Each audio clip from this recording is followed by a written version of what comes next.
Hello.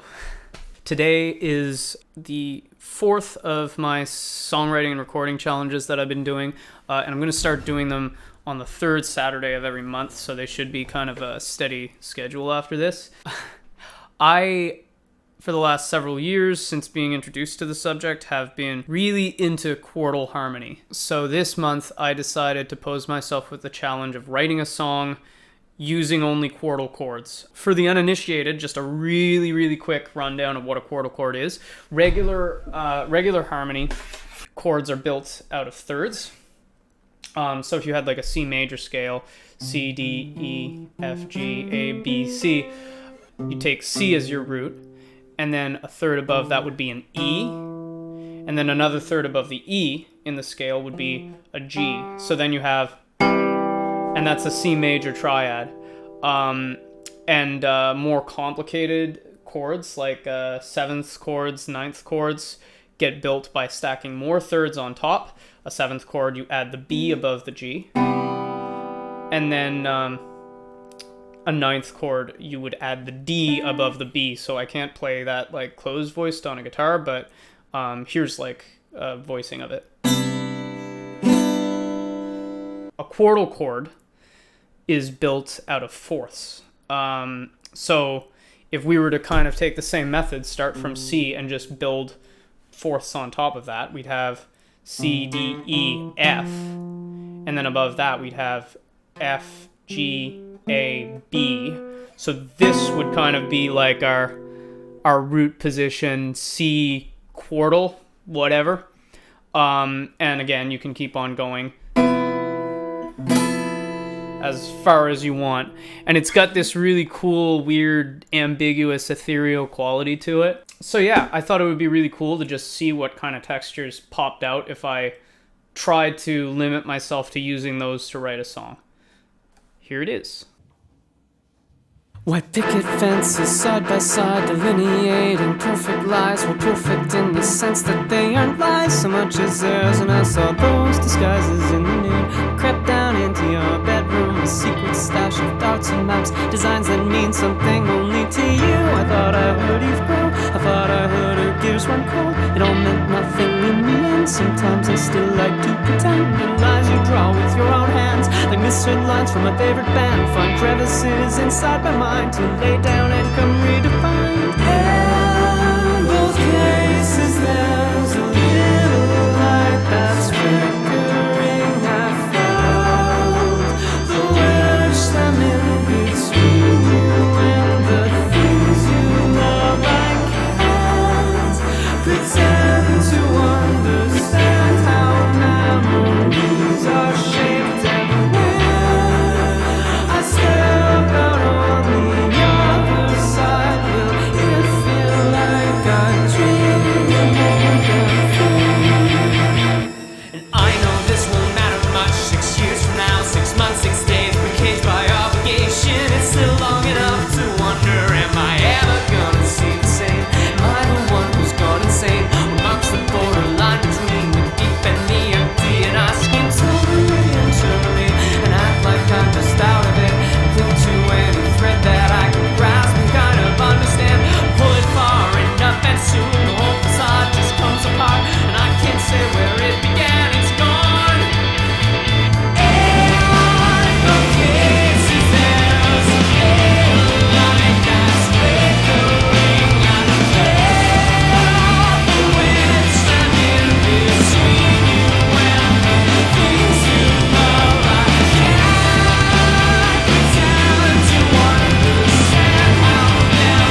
So, having done that, a couple observations. First of all, having nothing to do with the actual challenge itself, I'd say that the biggest thing that I kind of wasn't a fan of with how this piece turned out was actually the form. At certain points, there needed to be more breathing room, like the vocals were constant throughout it. I think the second verse, for instance, could have used a couple bars of instrumental before the vocal came back in.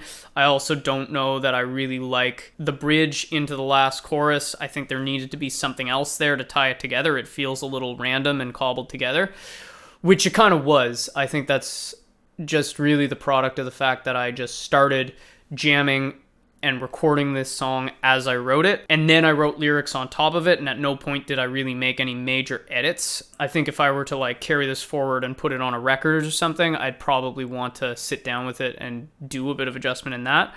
But such as it is, I didn't, and it sounds like what it sounds like. That's kind of a part of these challenges, I guess, is just sort of taking things as they come, warts and all.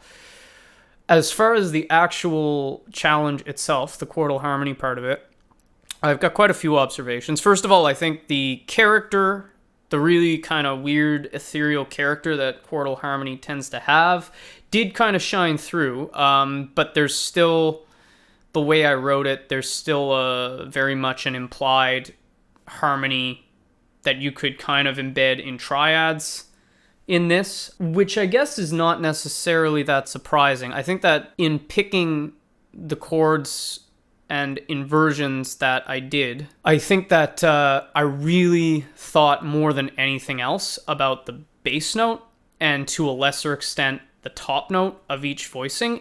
Whatever happened in the middle, I just kind of let happen. And I think it speaks that there's an awful lot of sort of tension and release arc that's just encoded into really those two notes, especially the bass line.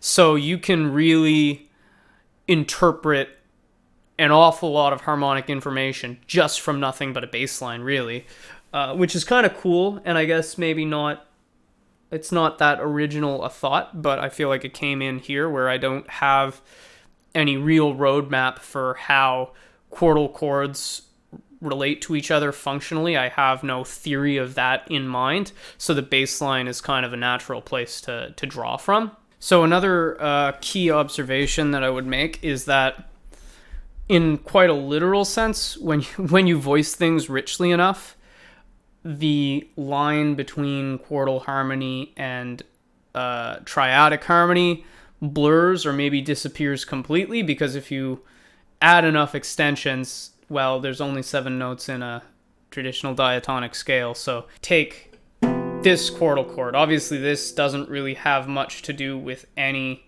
given regular major chord, but then add another fourth on top of it. Now you have this, which is pretty implicative of C major in and of itself. Now, if you wanted to, you could add a 5th note. Now, you could add it on top, and that would still be pretty ambiguous. But you could also instead add another 4th on the bottom.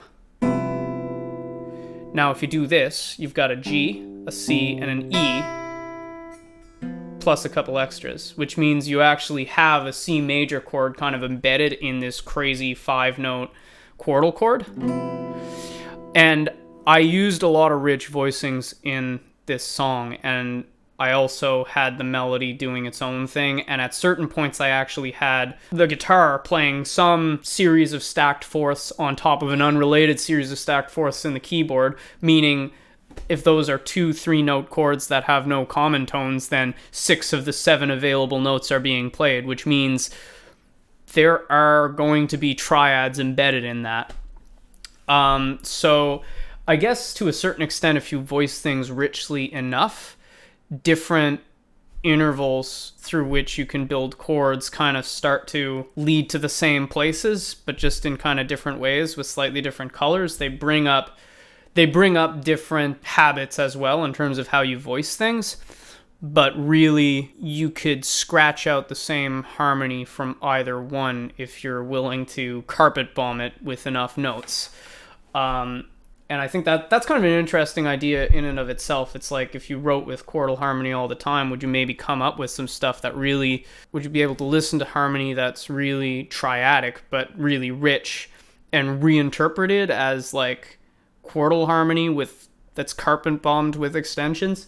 I think quite possibly you could. I don't know. I feel like that's a deeper question than I'm prepared to answer on here, but it's definitely an interesting thought, and it's one that seemed to come up because, again, I think the song as it is sort of implies a lot of triadic harmony, but like how much of that is that I'm implying it because I'm writing it with some bias towards that, and how much of it is just, it is what it is. It could be quartal, but really the harmony is in the ear of the listener. Like, is there something to that idea? I don't know. Anyway, I sound like probably like really stoned or something right now, but anyway, there was also, on a more technical note, there's a real lesson here in how the way you voice chords can make a huge difference. So the chorus in this piece is in between both of the like that whole bit.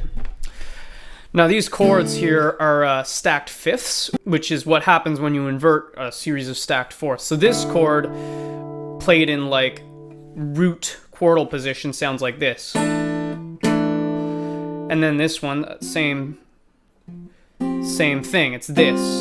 So it's like in between both of the like, it doesn't really have the same effect as, which I guess again speaks to how influential the bass line is. But yeah, totally different feeling, same combination of notes, but just in a different permutation, and I think that's really important. Anytime you write music with such a theoretical kind of basis or root to what you're doing, if you're really imposing some kind of limitation on yourself, like I'm gonna write a song using only quartal chords, what you're really doing is challenging your own process and forcing yourself to take a slightly different path to get where you're going. So really, it doesn't necessarily even have all that much to do with the piece of theory itself, so much as it's just that it makes you take a different path to a solution, and so in doing so, you will do things a little differently. But it's definitely an interesting thing to explore, and it definitely got me thinking about harmony and thinking about building textures in a different way than I normally maybe would. It was a fun process that invited a lot of like really cool trial and error, and a lot of messing around with just tweaking single notes to see how that would affect the level of tension that a new chord would introduce and stuff like that. So yeah, honestly, like I would really recommend messing around with it, and I'll see you next month.